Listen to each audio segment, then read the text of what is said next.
Bienvenidos. Seguimos en esta aventura que hemos iniciado de leer la Sagrada Escritura en 365 días. Nos encontramos ya en el día 131. Hoy leeremos pasajes del primer libro de Samuel, del libro de los Salmos y del Evangelio según San Marcos. Nos disponemos invocando a Dios Espíritu Santo para que nos ilumine y abra nuestro entendimiento. En el nombre del Padre, del Hijo y del Espíritu Santo. Amén. Del primer libro de Samuel, capítulo 14. Un día Jonatán, hijo de Saúl, propuso a su escudero: vamos a pasar hasta el destacamento filisteo que está al otro lado. Pero no dijo nada a su padre. Saúl estaba en el territorio de Gibeá, debajo del granado que hay en Magrón. Su tropa era de 600 hombres. Ahías, hijo de Ahitub, hermano de Icabod, hijo de Pinjas, hijo de Elí, sacerdote del Señor en Silo, llevaba el efod.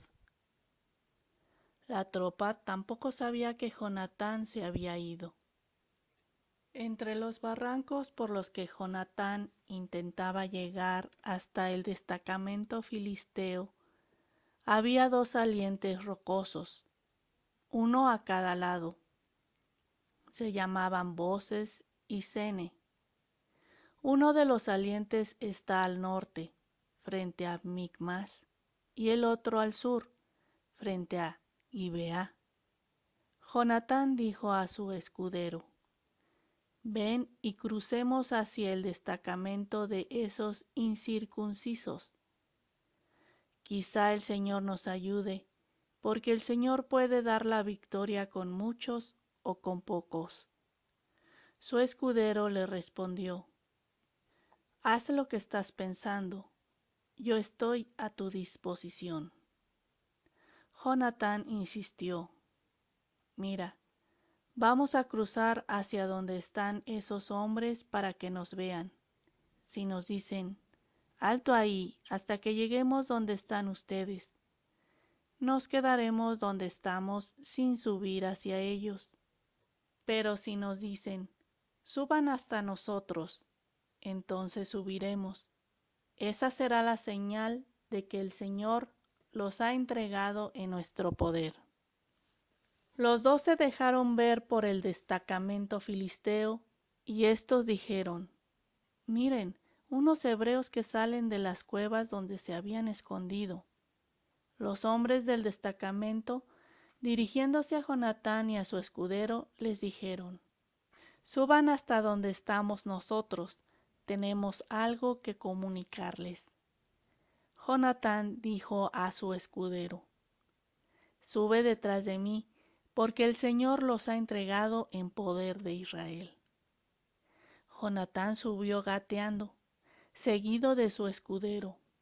Los filisteos caían ante Jonatán, y su escudero los remataba. Esta primera matanza que hicieron Jonatán y su escudero fue de unos 20 hombres, en muy poco espacio. El pánico cundió en el campamento, en la región y entre la gente. También el destacamento y el cuerpo de ataque fueron presa del miedo. La tierra tembló y se produjo un pánico terrible. Desde Gibeá de Benjamín, los centinelas de Saúl vieron que la multitud se dispersaba en todas las direcciones. Entonces Saúl dijo a sus tropas: pasen revista y vean quién se ha separado de nosotros. Pasaron revista y faltaban Jonatán y su escudero. Entonces Saúl dijo a Ahías: traigan el arca de Dios.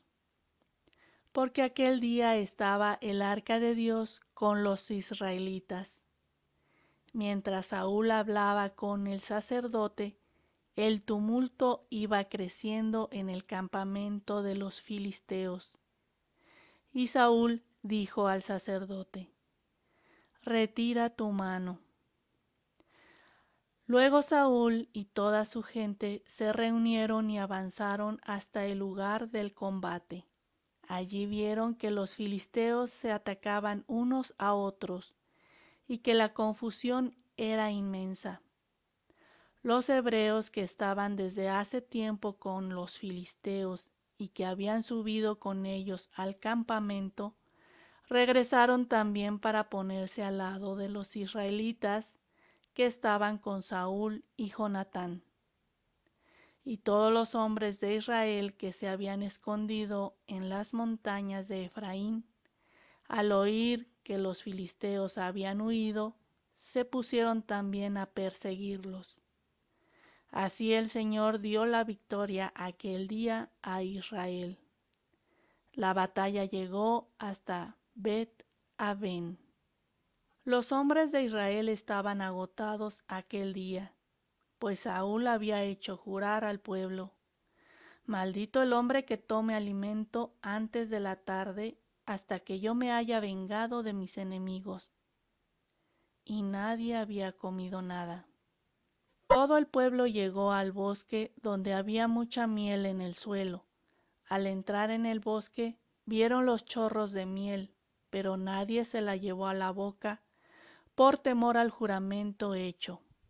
Jonatán no había oído el juramento impuesto por su padre al pueblo y, alargando la punta de su bastón, lo metió en un panal de miel, se lo llevó a la boca y le brillaron los ojos.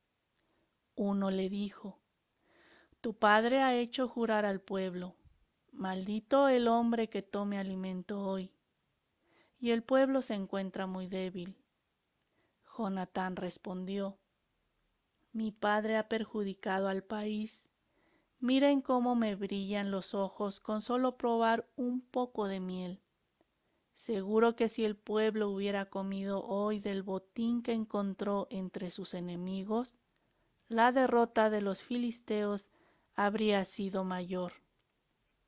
Aquel día los israelitas derrotaron a los filisteos desde Micmas hasta Ayalón, pero el pueblo estaba muy débil, y por eso se lanzó sobre el botín, se apoderó de ovejas, bueyes y terneros, los degolló en el suelo y comió la carne con su sangre.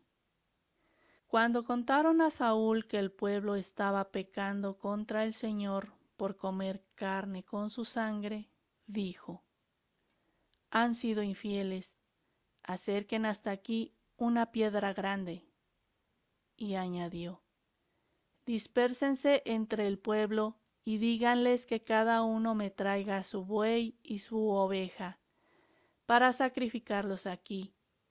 Después los comerán, pero no pequen contra el Señor comiendo la carne con su sangre».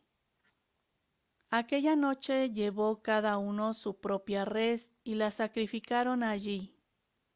Y Saúl construyó un altar al Señor. Fue el primer altar que construyó en honor del Señor. Después dijo: «Esta noche bajaremos contra los filisteos y los saquearemos hasta que amanezca, sin dejar ni un solo sobreviviente». Le respondieron: «Haz lo que te parezca bien». Pero el sacerdote dijo: «Consultemos a Dios aquí mismo». Saúl consultó a Dios: «¿Debo bajar contra los filisteos? ¿Los entregarás en poder de Israel?». Pero aquel día no le respondió. Entonces dijo Saúl: «Acérquense aquí todos los jefes del pueblo. Investiguen y averigüen quién ha pecado hoy, porque les juro por el Señor, el Salvador de Israel, que aunque se trate de mi hijo Jonatán, morirá irremediablemente». Ninguno del pueblo respondió nada. Entonces dijo Saúl a todo Israel: «Pónganse ustedes a un lado y yo y mi hijo Jonatán nos pondremos al otro. El pueblo respondió: haz lo que te parezca bien. Y Saúl suplicó al Señor: Dios de Israel, da a conocer la verdad. Cayó la suerte en Jonatán y en Saúl, y el pueblo quedó libre. Saúl dijo: echen la suerte entre mi hijo Jonatán y yo. Y cayó la suerte en Jonatán. Entonces Saúl preguntó a Jonatán: dime qué has hecho. Respondió: he probado solo un poco de miel con la punta de mi bastón. Aquí estoy, dispuesto a morir. Saúl dijo: que Dios me castigue si no mueres, Jonatán. Pero el pueblo dijo a Saúl: ¿va a morir Jonatán, que ha conseguido esta gran victoria para Israel? De ninguna manera. Por el Señor, que no caerá a tierra un solo cabello de su cabeza, porque la hazaña de hoy la ha realizado con la ayuda de Dios.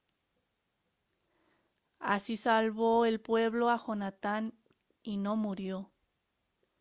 Saúl dejó de perseguir a los filisteos y éstos regresaron a su país. Después de ser proclamado rey sobre Israel, Saúl hizo la guerra a todos sus enemigos de alrededor: a Moab, a los amonitas, a Edom, al rey de Sobá y a los filisteos. Y en todas las campañas salía victorioso. Hizo verdaderas proezas, derrotó a Amalec y libró a Israel de quienes lo asaltaban. Los hijos de Saúl fueron Jonatán, Isbi y Melquisúa. Sus dos hijas se llamaban Merob, la mayor, y Micol, la pequeña. El nombre de la mujer de Saúl era Ahinoam, hija de Ahimá, y el general de su ejército se llamaba Abner, hijo de Ner, tío de Saúl. Quis, padre de Saúl, y Ner, padre de Abner, eran hijos de Abiel. Durante toda la vida de Saúl, la guerra contra los filisteos fue encarnizada. Saúl reclutaba para sí a todos los hombres fuertes y valientes que encontraba.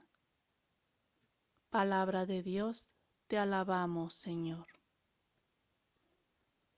Salmo número 122. Canto de peregrinación de David.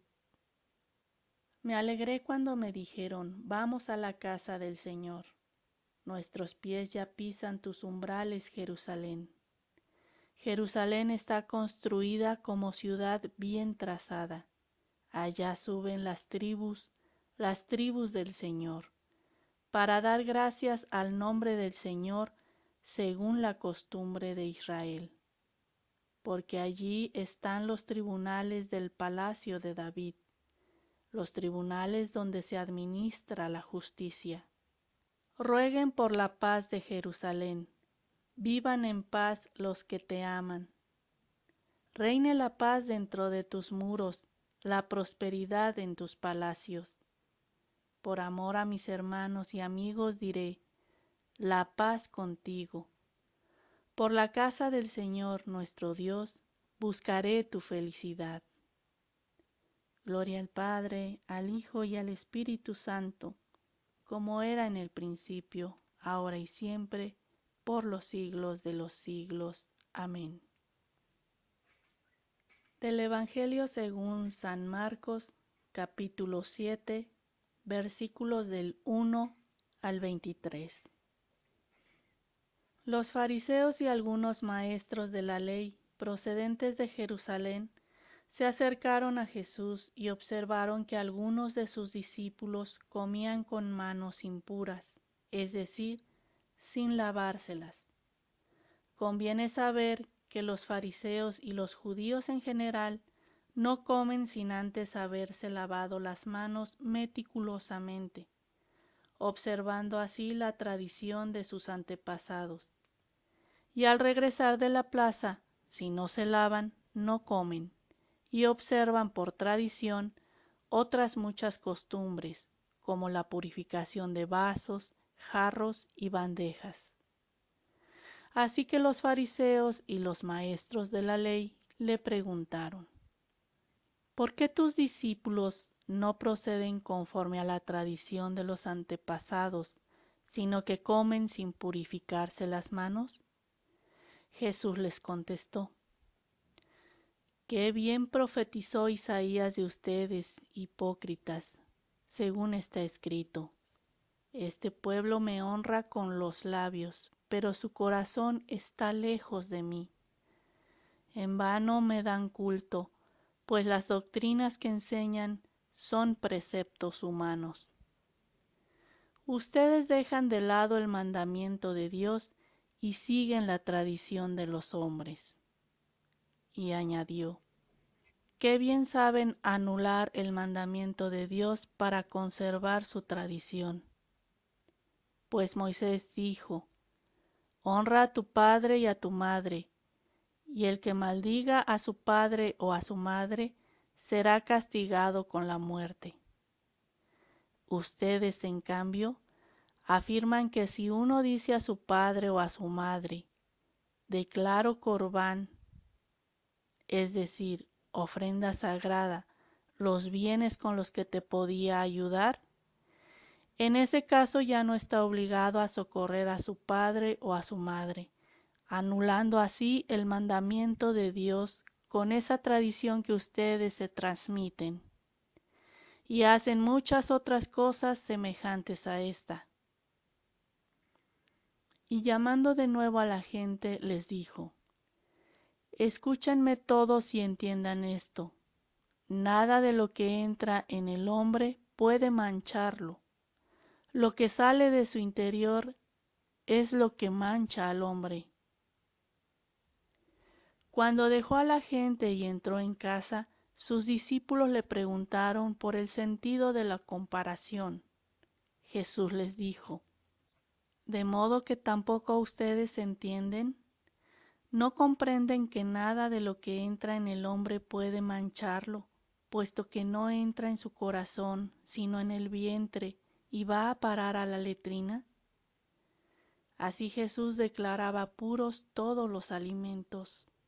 Y añadió: lo que sale del hombre, eso es lo que mancha al hombre, porque es del corazón de los hombres de donde salen los malos pensamientos, fornicaciones, robos, homicidios, adulterios, codicias, perversidades, fraude, libertinaje, envidia, injuria, soberbia y necedad. Todas estas maldades salen de su interior y manchan al hombre. Palabra del Señor. Gloria a ti, Señor Jesús. Desde la parroquia de la Virgen de la Anunciación, unidos con María, vamos a evangelizar.